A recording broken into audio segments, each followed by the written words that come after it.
L'amiral Qatar se tenait sur la passerelle de son vaisseau amiral, l'Aube pourpre, observant les étoiles défiler derrière les immenses hublots. Les avant-bras croisés dans le dos, il adoptait la posture d'autorité traditionnelle zapirienne. L'équipage s'affairait silencieusement autour de lui, vérifiant les systèmes et surveillant les scanners spatiaux. Il voyageait depuis 3 mois en direction d'une petite étoile jaune située aux confins de la galaxie. L'Empire avait reçu d'étranges signaux provenant de ce système 6 mois auparavant. Des ondes radio primitives et chaotiques, véhiculant ce qui semblait être des émissions de divertissement d'une espèce inconnue. Les signaux étaient faibles et rudimentaires, du genre de ceux émis par les civilisations avant la maîtrise de la communication quantique. La plupart des membres du Conseil scientifique impérial les avaient considérés comme du bruit cosmique. Mais l'amiral Qatar y voyait une opportunité là où d'autres ne voyaient rien. L'Empire était immense, s'étendant sur près d'1 millier de systèmes stellaires. Mais il avait toujours soif de plus. De nouveaux mondes signifiaient de nouvelles ressources. De nouvelles espèces impliquaient de nouveaux travailleurs. Et ce monde en particulier, la troisième planète issue de son fils, semblait idéale pour la conquête. Rapport, dit Qatar à son officier de transmission. Nous recevons davantage de signaux du système cible. Amiral, répondit la jeune Zaphirienne, ses écailles scintillant d'un bleu vibrant d'excitation. Les habitants appellent leur monde la Terre. Ils semblent appartenir à une seule espèce, les humains. Les mandibules de Kévar claquèrent. Amusés.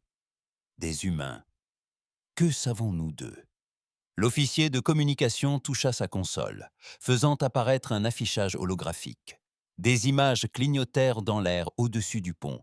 Des créatures bipèdes, à la peau rose ou brune. Pas d'écailles, pas d'armure naturelle. Ils marchaient sur 2 jambes et n'avaient que 2 bras. Ils paraissaient fragiles et faibles. Ce sont apparemment des mammifères à base de carbone, amiral. Très primitifs. Nos capteurs à longue portée indiquent qu'ils utilisent encore la propulsion chimique pour leurs voyages spatiaux. Ils n'ont même pas quitté leur système d'origine. Leurs armes sont des projectiles rudimentaires et des explosifs chimiques. Le Conseil scientifique les a classés en catégorie 7, le niveau de menace le plus faible. Qatar avait déjà vaincu des espèces de catégorie 7. Cela prenait généralement moins d'une journée. Combien de vaisseaux possèdent-ils? Demanda-t-il. Quelques centaines de petits vaisseaux en orbite autour de leur planète, amiral. Rien de plus gros qu'une navette de transport. Aucun bouclier détectable, aucune arme à énergie. Ils semblent totalement sans défense. Qatar étudia les images plus attentivement. Les humains paraissaient si fragiles, si vulnérables. Leur ville était vaste et disséminée à la surface de leur monde, sans aucune barrière protectrice. Leurs vaisseaux étaient longs des tubes de métal d'où jaillissait du feu à l'arrière. Leur primitivisme était presque triste. Et leur population, environ 8 milliards d'individus, amiral. Ils sont divisés en de nombreuses petites nations qui s'affrontent fréquemment avec leurs armes primitives. Ils ne semblent pas avoir de gouvernement ni d'armée unifiée. Parfait, une espèce divisée est toujours plus facile à conquérir. Qatar l'avait constaté à maintes reprises. Les populations locales passeraient tellement de temps à se combattre qu'elles ne s'uniraient en jamais contre l'Empire. Lorsqu'elles prendraient enfin conscience de la menace, il serait trop tard. Amiral appela un autre officier depuis la station de détection. Nous détectons des signaux énergétiques inhabituels aux confins du système. Qatar se tourna vers le capteur. Officier, expliquez-nous. Il semble s'agir de débris spatiaux, amiral, très anciens, peut-être abandonnés. Les signaux énergétiques sont faibles et irréguliers, sans doute des radiations stellaires qui perturbent nos capteurs. Niveau de menace. Aucun, amiral. Quoi que ce soit, cet objet dérive dans l'espace depuis très longtemps. Nos ordinateurs sont incapables d'en identifier la conception, mais ils ne présentent aucun signe de systèmes actifs ou d'armement.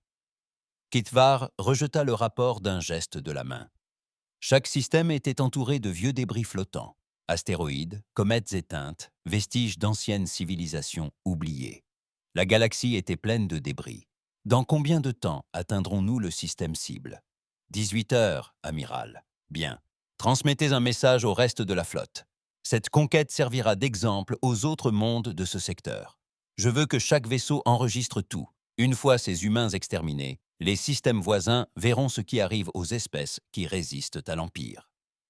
L'officier de transmission acquiesça et commença à envoyer des ordres aux autres vaisseaux de la flotte. 200 cuirassés impériaux, la fierté de la troisième flotte. Chaque vaisseau mesurait 3 km de long et disposait d'une puissance de feu suffisante pour détruire une lune. Leurs boucliers pouvaient résister à l'impact direct d'une éruption solaire. Leurs armes pouvaient fissurer la croûte d'une planète depuis l'orbite.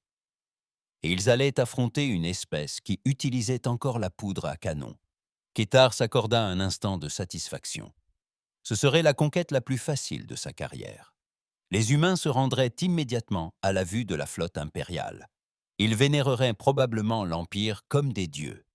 Cela s'était déjà produit avec des espèces primitives. « Amiral !» appela l'officier scientifique. « J'ai terminé l'analyse des transmissions humaines. Souhaitez-vous examiner leurs capacités militaires? Allez-y. » L'écran holographique changea, affichant des images de soldats humains. Ils portaient des uniformes en tissu et étaient armés de tubes métalliques tirant de petits projectiles métalliques. Leurs véhicules roulaient en sur roues ou volaient dans les airs grâce à des hélices rotatives. Tout semblait ancien et rudimentaire. Ils appellent que leur conflit des guerres, amiral, mais leur plus grande bataille n'implique que quelques milliers d'individus. Leurs armes les plus puissantes peuvent détruire des bâtiments entiers, mais elles nécessitent de gros véhicules pour être transportés. Ils ne disposent d'aucune plateforme de défense orbitale, d'aucun bouclier énergétique, d'aucune arme quantique. Les mandibules de Kitvar claquèrent de nouveau. Et leur capacité spatiale? Limitées à leur zone orbitale immédiate, amiral. Ils ont envoyé quelques petites sondes vers des planètes voisines, mais ces missions prennent des années. Ils ne peuvent pas voyager plus vite que la lumière. Ils semblent complètement isolés dans leur système solaire. C'était presque trop facile. Qatar avait déjà affronté des flottes rebelles qui avaient opposé une résistance bien plus farouche. Les humains étaient si primitifs qu'ils ignoraient probablement l'existence d'autres espèces intelligentes. Ils seraient stupéfaits à l'arrivée de la flotte impériale. Préparez la demande de reddition standard, ordonna Qatar. En plusieurs langues, diffusion sur toute la bande. Donnez-leur les options habituelles, reddition immédiate et intégration à l'Empire, ou annihilation totale. Bien, amiral. Kitvar se dirigea vers l'avant du pont, le regard perdu dans les étoiles. Bientôt, ces étoiles comprendraient un autre système sous contrôle impérial. Une autre espèce primitive au service de l'Empire. Une autre victoire facile à ajouter à son palmarès. Derrière lui, son équipage poursuivait son travail. Les systèmes d'armement étaient opérationnels. Les boucliers activés. Les capteurs scrutaient l'horizon à la recherche de surprises, mais il n'y en aurait aucune. Les humains étaient impuissants. Tandis que la flotte impériale traversait l'hyperespace en direction de la Terre, aucun d'eux ne remarqua la faible signature énergétique qui les suivait depuis une semaine. Aucun de leurs capteurs avancés ne détecta la sonde qui les observait. Ils apprenaient leur langue, étudiaient leur tactique et envoyaient des rapports à une entité très ancienne et très patiente. Dans les profondeurs obscures du système solaire, ils approchaient. L'Empire zapyrien allait découvrir que les ennemis les plus dangereux étaient fort parfois ceux qu'on ne voyait jamais venir, et que les espèces d'apparence la plus primitive ne l'étaient pas du tout. Dans l'obscurité glaciale entre Neptune et Pluton, un objet ressemblant à un débris spatial antique s'éveilla, lentement. Non pas des yeux physiques, mais des capteurs restés en sommeil pendant 300 ans. L'objet, de forme quasi sphérique, de la taille d'une petite lune, était recouvert d'un mélange de débris métalliques et de glace. Pour tout vaisseau de passage, il ne ressemblait qu'à un vieil astéroïde ayant accumulé des déchets pendant des millions d'années. Mais sous cette apparence trompeuse se cachait la technologie la plus avancée jamais conçue par l'homme. Et en son cœur résidait un esprit qui avait appartenu au docteur Elena Vasquez, la plus grande stratège militaire que la Terre ait jamais connue. Shepard, nom que se donnait désormais l'IA, dormait depuis très longtemps. Tous les 50 ans, elle se réveillait quelques jours, scrutait les environs à la recherche de menaces, écoutait les signaux radioterrestres, puis se rendormait. Pendant 3 siècles, rien d'intéressant ne s'était produit. Les communications radioterrestres se poursuivaient. Les humains, là-bas, vivaient leur vie sans se douter un instant que leur plus grand protecteur veillait sur eux depuis les ténèbres de l'espace. Mais aujourd'hui était différent. Aujourd'hui, les capteurs spatiaux de Shepard avaient détecté quelque chose qui avait soudainement mis en alerte tous les circuits de sa vaste conscience. Des vaisseaux extraterrestres fonçaient droit sur la Terre. Shepard commença à traiter les informations à une vitesse qui aurait fait fondre les circuits de machines moins puissantes. En une milliseconde, il analysa la formation de la flotte ennemie, la conception des vaisseaux et leurs signatures énergétiques. En une autre milliseconde, il intercepta et décoda leurs communications. En une milliseconde, il avait appris leur langage, étudié leurs tactiques et compris leurs intentions. Le berger de l'Empire zaphirien les observait depuis des décennies, grâce à des transmissions interceptées.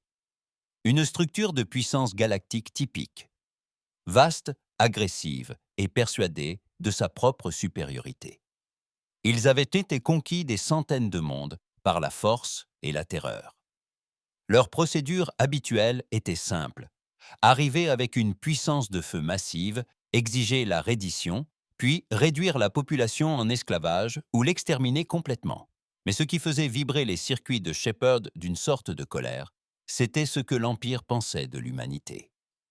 Catégorie 7, impuissant s'il savait seulement. Shepard commença à accéder à des systèmes inutilisés depuis 300 ans. Au cœur de la station camouflée, d'anciennes machines se remirent en marche. Des armes existant dans 11 dimensions commencèrent à se charger. Des boucliers capables d'arrêter une supernova commencèrent à se former. Des systèmes informatiques fonctionnant à une vitesse supraluminique lancèrent des simulations de combat. La vérité, c'est que l'humanité avait quitté la Terre depuis longtemps, non pas à bord de vaisseaux, mais d'une manière inimaginable pour la plupart des espèces. Elle avait appris à transférer sa conscience dans des substrats quantiques existant hors de l'espace et du temps ordinaire. Elle pouvait apparaître instantanément n'importe où dans la galaxie, se construire des corps à partir d'énergie pure, ou exister sous forme de schémas de pensée au sein même du rayonnement cosmique de fond.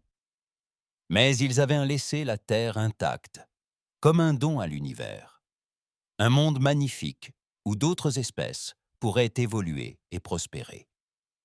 Et ils avaient tous laissé des gardiens comme Shepard pour veiller à ce que ce don ne soit jamais dérobé par la force. Shepard n'était pas qu'une simple arme.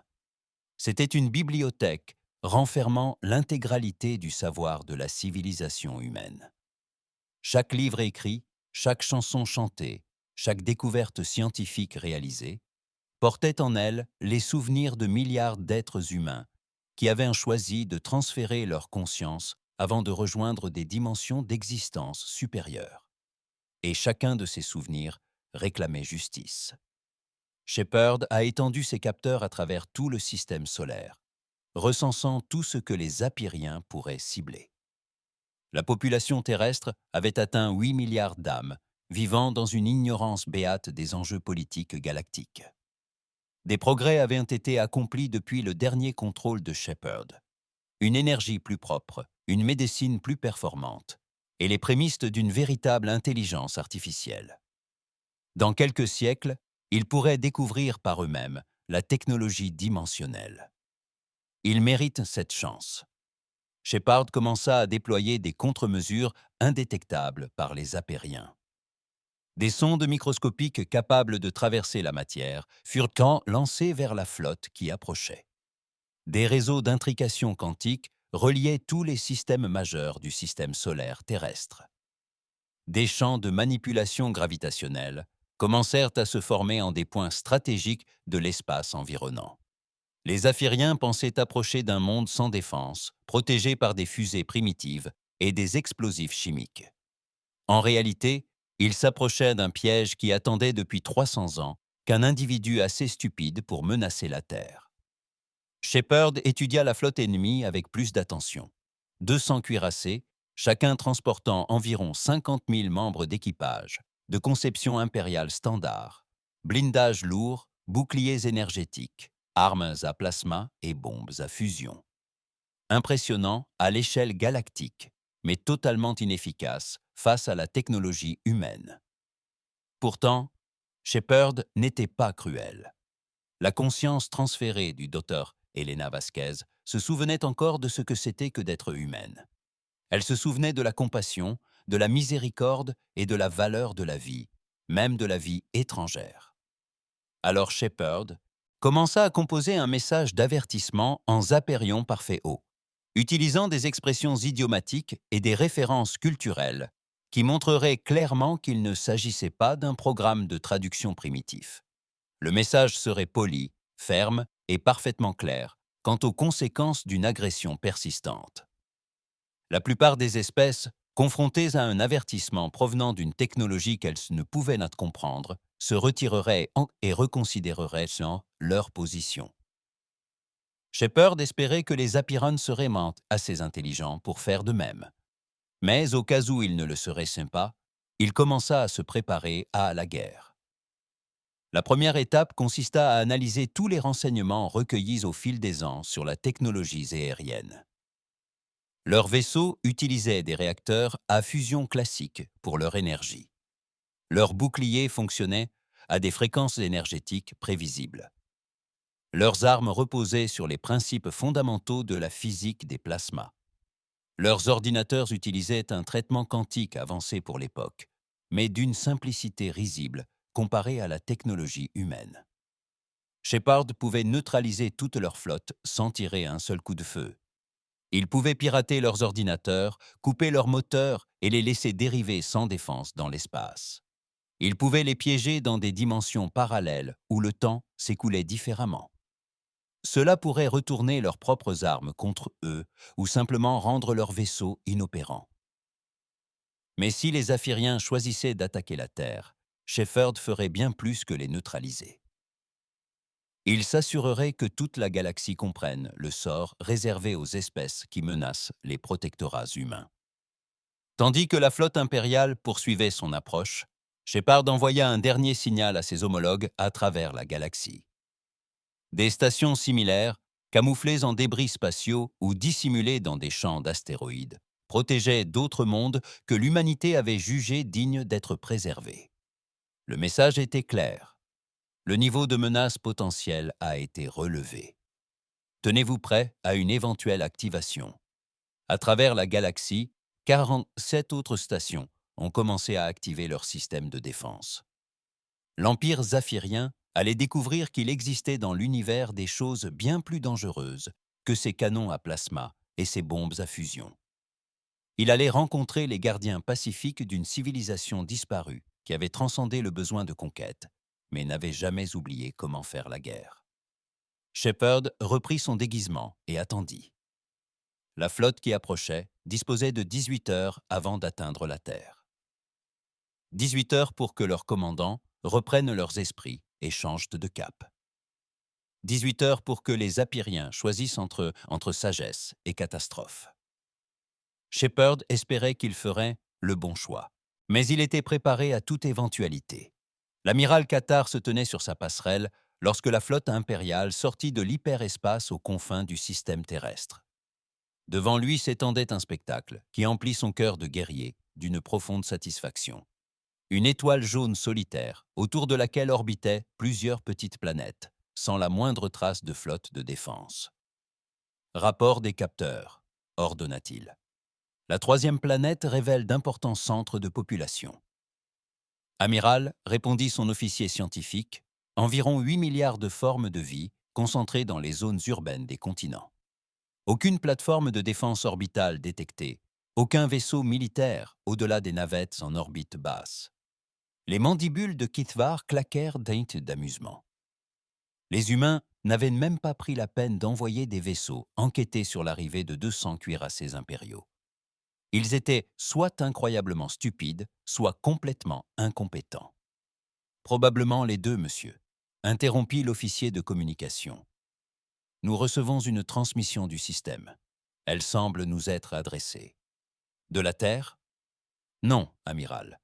Le signal provient de... L'officier marqua une pause, vérifiant ses instruments. Du système extérieur, près de la 7e planète. Keith fronça les sourcils. Ses capteurs avaient détecté des débris dans la zone, mais rien qui puisse permettre l'envoi de messages. Lancez la transmission. L'écran principal vacilla, mais au lieu d'afficher un visage, il n'afficha que du texte. Des mots apparurent en caractères zaphiriens impeccables, dans un langage militaire formel qui fit sursauter plusieurs officiers de la passerelle, qui se précipitèrent bientôt vers les vaisseaux de la 3e flotte zaphirienne. Vous avez pénétré en territoire souverain de la zone d'exclusion terrienne. Ce système est sous la protection de l'humanité et de ses gardiens désignés. Vous disposez de 60 secondes pour modifier votre cap et quitter les lieux immédiatement. Tout refus entraînera l'activation des protocoles de défense. Ceci est votre seul avertissement. Un silence pesant s'abattit sur le pont. L'amiral Kithvar éclata alors d'un rire rauque et guttural qui résonna contre les parois métalliques. Son équipage l'imita nerveusement, se demandant ce qui était censé les faire rire. « Vous avez entendu ça ?» demanda Kithvar entre deux rires. « Les humains nous menacent, nous, la 3e flotte impériale. » Il s'essuya les yeux. Ils peinent déjà à atteindre leur propre lune et ils se croient capables de défier l'Empire. « Amiral, » dit prudemment son officier tactique. Le langage employé dans ce message laisse supposer une connaissance approfondie de notre culture et de nos protocoles militaires. Peut-être devrions-nous... Quoi? Rétorqua Kithvar. Fuir une espèce qui n'a même pas inventé le voyage spatial digne de ce nom. Ils ont probablement intercepté nos communications et utilisé un logiciel de traduction pour paraître menaçant. L'officier de transmission reprit la parole. « Monsieur, nous recevons une autre transmission. Transmettez-la. » Cette fois, la voix parvint du système audio. Elle parlait un hazerien parfait, mais il y avait quelque chose d'inquiétant. Le ton était calme, presque familier, mais une tension sous-jacente faisait reculer inconsciemment plusieurs membres d'équipage. 509, 58, 57, un compte à rebours. La voix décomptait. À partir de 60 secondes. L'amusement de Qatar se mua en colère. Ouvrez un canal. Diffusez sur toutes les fréquences. Canal ouvert, amiral. Ici, l'amiral Kithvar de la 3e flotte impériale, dit-il d'une voix empreinte de l'autorité de 1000 mondes conquis. Vous livrerez immédiatement votre système à l'Empire zaphirien. Toute résistance entraînera la destruction complète de votre planète et la réduction en esclavage des survivants. Vous ne possédez aucune arme capable de nous menacer. Vous ne disposez d'aucun vaisseau capable de nous combattre. Soumettez-vous maintenant et nous autoriserons votre espèce à servir l'Empire. Refusez et nous réduirons votre monde à un rocher sans vie. Le compte à rebours se poursuivit sans interruption. 43, 42, 41. Amiral, appela l'officier des capteurs d'une voix urgente. Je détecte des fluctuations d'énergie près de la 7e planète. Ce champ de débris est en train de faire quelque chose. Expliquez-moi. Les relevés d'énergie sont différents de tout ce que nous avons dans nos bases de données.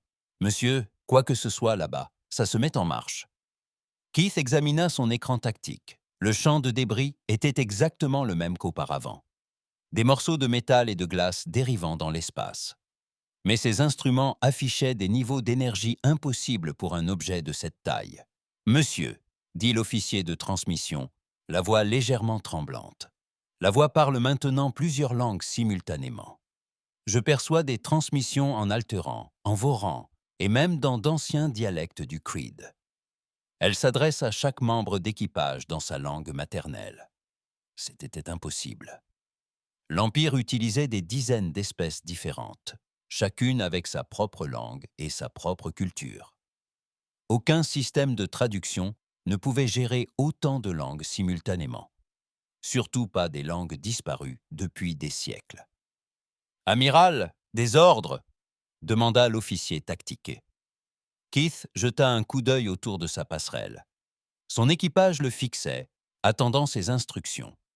200 des meilleurs vaisseaux de guerre de l'Empire encerclaient son vaisseau amiral, prêt au combat.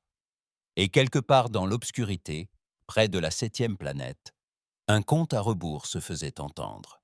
« Quoi ? Activez toutes les armes !» ordonna-t-il enfin. « Ciblez les principaux centres urbains de la 3e planète. S'ils veulent chuter, s'ils veulent jouer, nous leur montrerons ce qui arrive aux espèces qui défient l'Empire. Armes activées et prêtes, amiral. » 5, 4. La voix était désormais totalement dénuée d'émotion. Elle se contentait d'énoncer des faits, comme un ordinateur qui lit des chiffres. 2, 1, silence. Puis la voix reprit, et cette fois, elle semblait provenir de l'intérieur de l'esprit de chaque membre d'équipage, s'adressant directement à eux dans des mots qu'ils comprenaient parfaitement. Le protocole Oméga 7 est maintenant actif. « Vous avez fait un mauvais choix, amiral !» hurla l'officier des capteurs. « Ce champ de débris n'est pas un champ de débris. » Sur l'écran principal, l'image de l'espace près de la 7e planète commença à se transformer. Ce qui ressemblait à des morceaux de métal et de glace épars se déployait comme une immense fleur métallique. Des éléments qui semblaient séparés se révélaient être les parties d'une seule et immense structure. À mesure qu'elle se déployait, il devint évident qu'ils contemplaient quelque chose qui surpassait même leur plus grand cuirassé. « Qu'est-ce que c'est que ça ?» murmura quelqu'un.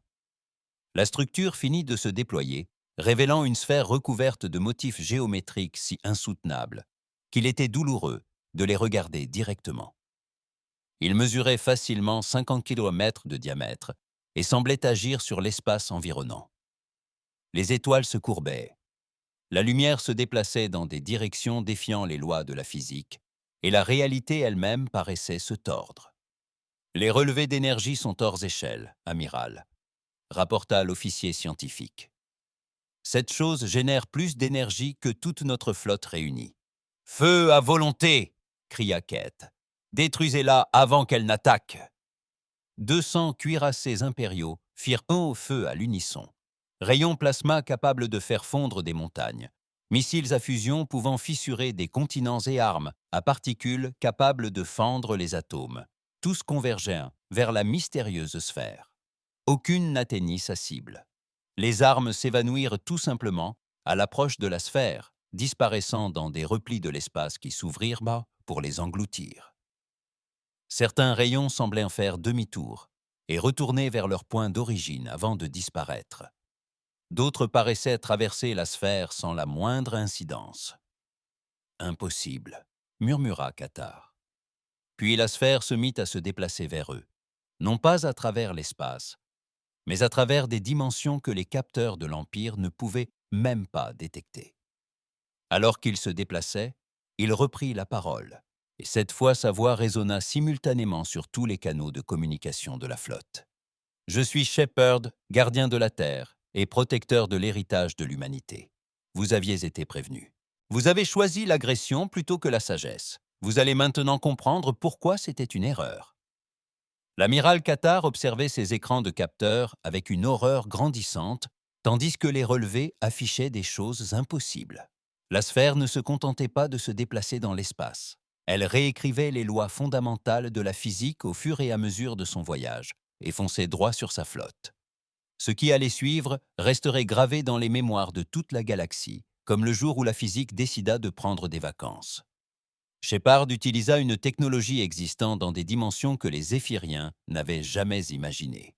Le premier vaisseau à subir la véritable puissance de l'humanité fut le destroyer Void Hunter, positionné à la limite de la formation impériale. Un instant, il était là, sa coque luisant sous la lumière du soleil terrestre. L'instant d'après, son équipage assista, paralysé d'horreur, à la désintégration de leur vaisseau, une destruction qu'ils ne comprenaient pas. Les plaques de la coque se séparèrent net, révélant la structure interne. Puis, les composants internes commencèrent à se séparer eux aussi, chaque pièce s'éloignant des autres avec une précision mathématique. En quelques secondes, le vaisseau entier fut désassemblé jusqu'au niveau moléculaire. Ces 60 000 tonnes de métal et de technologie étaient réparties selon un motif géométrique parfait qui s'étendait sur plusieurs kilomètres. L'équipage se retrouva à flotter dans de petites bulles d'atmosphère, indemnes, mais observant son vaisseau se fragmenter dans l'espace. Le capitaine tenta de communiquer, mais aucun son ne parvenait à passer entre les morceaux disloqués. L'amiral Kitvar observait ce spectacle insoutenable depuis la passerelle de son vaisseau amiral. « Rapport !» cria-t-il, mais son officier de transmission ne put que fixer ses instruments, perplexe. « Le chasseur du vide est intact, amiral. Tout l'équipage est sain et sauf, mais le vaisseau a été démantelé.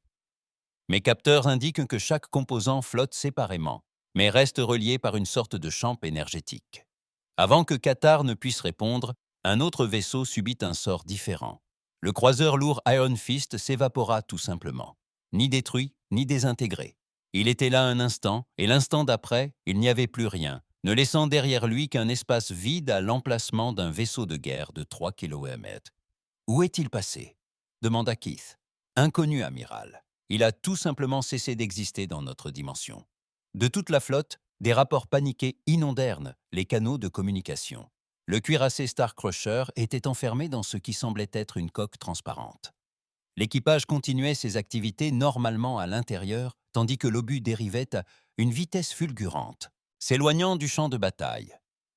L'escadron de destroyers, mené par le Knight's Edge, découvrit ces navires fusionnés en une seule structure massive. Leur coque, telle du métal en fusion, donnait naissance à une œuvre d'art abstraite plutôt qu'à un engin militaire. Et tout au long de ce spectacle, la voix de Shepard continua de parler calmement, expliquant la situation comme s'il donnait un cours à des étudiants. « Vous assistez à l'application de l'ingénierie dimensionnelle, » dit la voix, tandis qu'un autre vaisseau se pliait en deux comme une feuille de papier, son équipage encore en vie, dans des sections qui auraient dû être écrasées. Votre espèce ne comprend que 3 dimensions spatiales, plus le temps. L'humanité a appris à travailler avec 11 dimensions. De ce point de vue, vos vaisseaux sont aussi faciles à manipuler que des dessins sur une surface plane. La volonté de l'Empire Dreadnought tenta de fuir, son capitaine actionnant tous les moteurs dans une tentative désespérée d'évasion. Au lieu d'avancer, l'immense vaisseau commença à remonter le temps. Qatar observa, fasciné et horrifié, le vaisseau faire demi-tour. Il reculait sur sa trajectoire initiale, ses moteurs fonctionnant à l'envers, le carburant retournant dans ses réservoirs et les armes à énergie libérant une énergie négative. « Mécanique temporelle », expliqua Shepard d'un ton utile. « Votre vaisseau subit désormais la causalité à l'envers. L'équipage rajeunira jusqu'à atteindre le moment de son entrée dans ce système, puis bouclera à nouveau vers le futur. Ils vivront cette bataille simultanément, d'un point de vue bidirectionnel, jusqu'à ce que je décide de les libérer. »« À tous les vaisseaux restants !» diffusa Qatar frénétiquement. « Retraite générale, saut d'urgence en hyperespace. » Mais alors que ces vaisseaux tentaient d'activer leurs moteurs supraluminiques, ils découvrirent que l'espace lui-même ne coopérait plus. L'hyperespace était inaccessible dans cette région de la réalité. Les tunnels quantiques qui permettaient des déplacements rapides s'étaient bloqués. Les voyages interstellaires étaient désormais impossibles en raison de mathématiques dépassant l'entendement de Zeher. « Vous ne pouvez pas partir », déclara simplement Shepard. « Cet espace est isolé du reste de la galaxie jusqu'à ce que je décide de le reconnecter. Vos amis ne peuvent rien pour vous. Votre empire ne peut envoyer de renfort. Il n'y a que 2 êtres dans cette parcelle de réalité, vous et moi. » Le vaisseau amiral, l'aube pourpre, frémit sous l'effet d'un phénomène impossible qui se produisit dans l'espace environnant.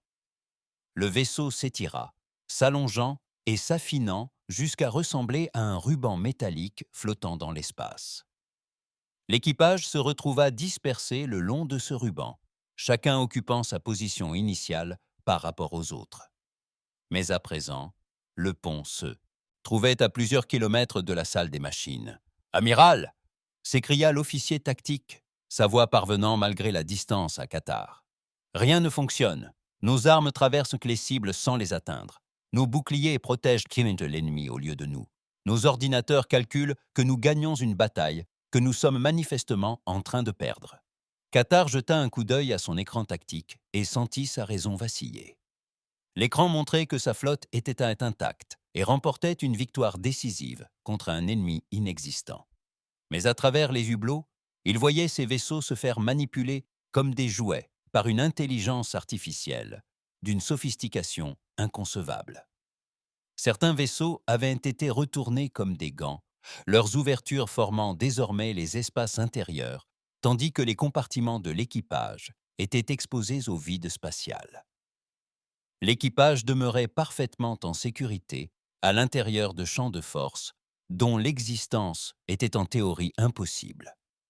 D'autres vaisseaux s'étaient étendus à travers de multiples dimensions, existant en partie dans l'espace normal et en partie dans des royaumes où les lois de la physique fonctionnaient différemment. Le cuirassé lourd God's Hammer connut le destin le plus étrange de tous.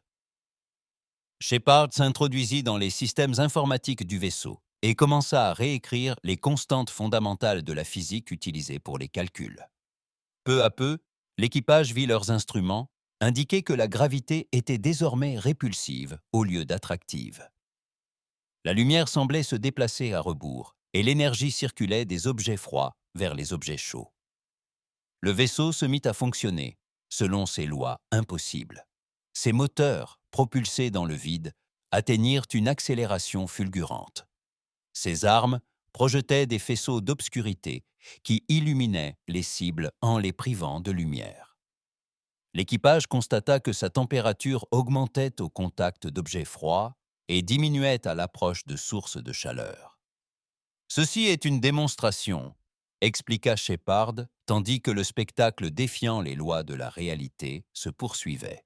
« Votre empire conquiert grâce à sa puissance de feu et à son nombre supérieur. Mais la supériorité est toujours relative face à une espèce qui a maîtrisé la structure fondamentale de la réalité elle-même. Votre technologie la plus avancée n'est pas plus menaçante que des bâtons et des pierres. » En 17 minutes, la flotte impériale entière fut vaincue sans qu'un seul vaisseau ne soit détruit et sans qu'un seul membre d'équipage ne soit tué. Ils avaient été surpassés par une technologie si avancée qu'elle était fonctionnellement. C'était comme de la magie. Leurs armes étaient devenues des œuvres d'art. Leurs vaisseaux avaient pris des formes géométriques impossibles.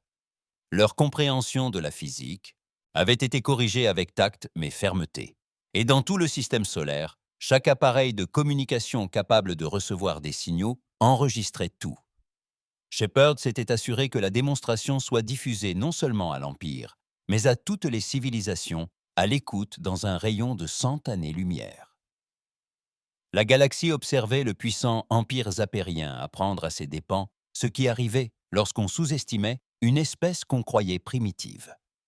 À présent, déclara Shepard, tandis que le dernier vaisseau impérial achevait sa transformation en une sculpture quadridimensionnelle. Nous devons discuter de l'avenir de la politique galactique. L'amiral Kithvar, suspendu dans un fauteuil de commandement encore relié on ne sait comment à un pont existant désormais dans cette dimension, ne put qu'acquiescer faiblement. Il commençait à comprendre que tout ce qu'il croyait savoir de la galaxie était faux, complètement faux. Tandis que l'amiral Kavar flottait dans son fauteuil de commandement à l'allure impossible, entouré des vestiges transformés de sa flotte, Shepard reprit la parole. Mais cette fois, sa voix ne s'adressait pas seulement aux forces impériales vaincues.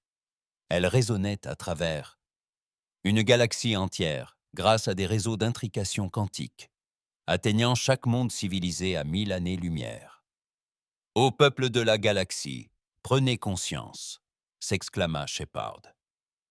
Sa voix parvient d'une manière ou d'une autre à chaque radio, chaque appareil de communication, chaque émetteur quantique actif dans l'espace local. Je suis Shepard, l'un des nombreux gardiens laissés par l'humanité pour protéger les mondes qu'elle a choisi de préserver. Ce dont vous avez été témoins aujourd'hui n'est pas un acte d'agression, mais la démonstration de ce qui se produit lorsque des espèces pacifiques sont menacées par ceux qui privilégient la conquête à la coopération. Sur 1000 mondes, dans 1 million de cités, des êtres de toutes sortes ont interrompu leurs activités pour écouter l'impossible diffusion. La voix s'exprima simultanément dans toutes les langues, chaque auditeur la comprenant parfaitement. L'humanité a quitté cette réalité depuis longtemps, s'élevant vers des dimensions d'existence supérieures. Mais avant son départ, elle a disséminé des gardiens à travers la galaxie, protecteurs des mondes qu'elle jugeait dignes de protection. Des observateurs veillaient à ce qu'aucun empire ne puisse s'arroger la domination sur des espèces qui méritent de pouvoir croître et se développer librement. L'empereur Texmor de l'Empire Zapirien, assis sur son trône de cristal dans la capitale The Prime, contemplait des démonstrations tactiques illustrant la défaite impossible de sa flotte la plus prestigieuse. Ses conseillers militaires restèrent figés dans un silence stupéfait, tandis que les rapports continuaient d'affluer de tout l'espace impérial. La troisième flotte est intacte mais totalement hors service, Votre Majesté, rapporta son ministre du Renseignement. Leurs vaisseaux ont été modifiés. Nos scientifiques sont incapables d'expliquer ce qui leur est arrivé. Cela semble enfreindre plusieurs lois fondamentales de la physique. Et les humains demanda l'empereur imperturbable. Votre Majesté, leur planète ne montre aucun signe de mobilisation militaire. Aucun vaisseau n'a été lancé. Aucune arme n'a été tirée. D'après nos capteurs, ils semblent vaquer à leurs occupations quotidiennes habituelles, ignorant totalement qu'une bataille ulule a eu lieu dans leur système. Lors de la diffusion, Shepard poursuivit son allocution galactique. L'Empire zapirien classa l'humanité comme une menace de catégorie 7, se basant sur l'observation de sa technologie. Ils virent des roquettes chimiques et des armes à projectiles et crurent comprendre les capacités humaines. Ce fut leur erreur. La véritable puissance de l'humanité n'a jamais résidé dans ses armes ni dans ses vaisseaux. C'était leur capacité à penser au-delà des limitations qui contraignent les autres espèces qui les distinguaient. La voix se tut, et à travers la galaxie, les êtres retinrent leur souffle. Je transmets maintenant les spécifications techniques complètes de toute la technologie militaire zaphirienne, annonça Shepard. Fréquence des boucliers, plan d'armes, schéma des vaisseaux, doctrine tactique et l'emplacement de chaque installation militaire impériale. Ces informations sont diffusées librement à tous les mouvements de résistance, à toutes les factions rebelles et à tous les mondes indépendants ayant souffert sous le joug impérial. L'empereur Texmor assista avec horreur à la confirmation de la transmission par son ministre du Renseignement. Tous les secrets de l'Empire étaient désormais divulgués ouvertement à travers la galaxie. Des groupes de résistance, restés dans l'ombre pendant des décennies, avaient désormais accès à des informations leur permettant de frapper au cœur même du pouvoir impérial. Mais il ne s'agit pas d'un acte de vengeance. Shepard a poursuivi. C'est une occasion d'apprentissage. L'Empire zétérien, comme de nombreuses puissances galactiques, part du principe que la force prime sur le droit, que la supériorité technologique et la force écrasante peuvent se substituer à la sagesse et à la coopération. La démonstration d'aujourd'hui prouve que cette hypothèse est fausse. Sur sa passerelle tortueuse, l'amiral Ketva retrouva sa voix. « Quoi? Que voulez-vous de nous ?»« Rien, » répondit Shepard. « L'humanité ne veut rien d'aucune espèce, si ce n'est la liberté de laisser les autres mondes se développer naturellement. Mais puisque vous posez la question, je vais y répondre pleinement. » La sphère qui contenait la conscience de Shepard commença à se transformer, à nouveau se déployant en de nouvelles configurations douloureuses à regarder. Au fur et à mesure de sa transformation, des affichages holographiques apparurent dans toute la galaxie, montrant images détaillées d'autres systèmes, d'autres mondes. Ce que vous voyez maintenant, ce sont les emplacements de 47 autres stations gardiennes réparties dans cette région de la galaxie. Chacune d'elles est semblable à moi. Une conscience téléchargée par les plus grands esprits de l'humanité doté d'une technologie que votre espèce ne peut comprendre, et vouée à la protection des mondes dont elle a la charge.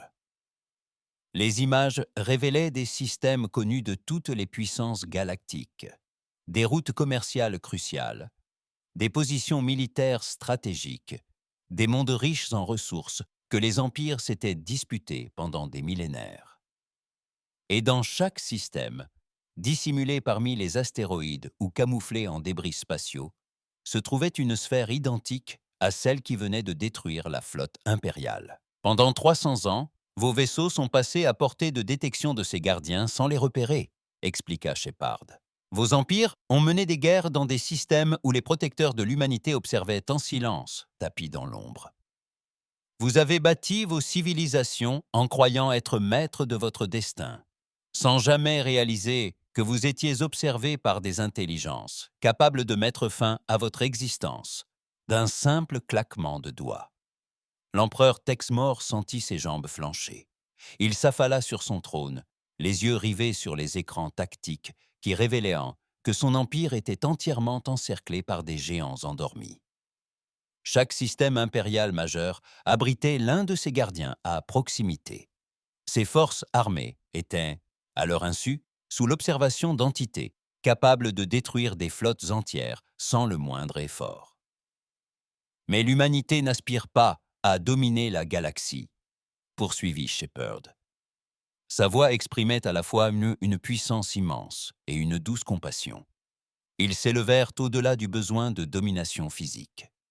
Ils laissèrent ces mondes comme des dons à l'univers, des lieux où de nouvelles espèces pourraient y évoluer, où les civilisations existantes pourraient croître et se développer sans interférence. Les écrans holographiques se transformèrent, montrant des images de la Terre elle-même, des villes grouillantes d'humains, vaquant à leurs occupations quotidiennes, des enfants jouant dans les parcs, des scientifiques travaillant dans leurs laboratoires, des artistes créant de magnifiques œuvres, des gens vivant en paix, ignorant totalement qu'ils étaient protégés par une technologie dépassant l'entendement. Les enfants de la Terre découvriront la vérité sur leurs protecteurs lorsqu'ils seront prêts, a déclaré Shepard. Peut-être dans quelques siècles, lorsqu'ils auront développé leur propre technologie dimensionnelle. Peut-être plus tôt s'ils se montrent suffisamment sages pour maîtriser ce savoir, mais d'ici là, ils resteront sous protection. L'amiral Caithar tenta de comprendre ce qu'il entendait.